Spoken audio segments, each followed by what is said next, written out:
అలా జరగలుగుతారు, ఎలా జరగాలి? మా దర్శనంకి ఇలా రండి, ఇలా ఇటువైపు వచ్చేసి మా ఇలా రండి, మా దర్శనం చేసుకోవచ్చు, రండి.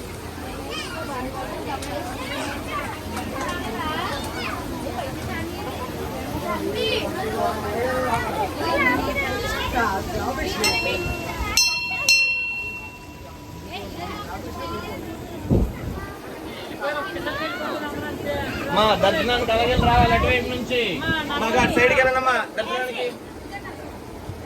మా దర్శనానికి వచ్చాడు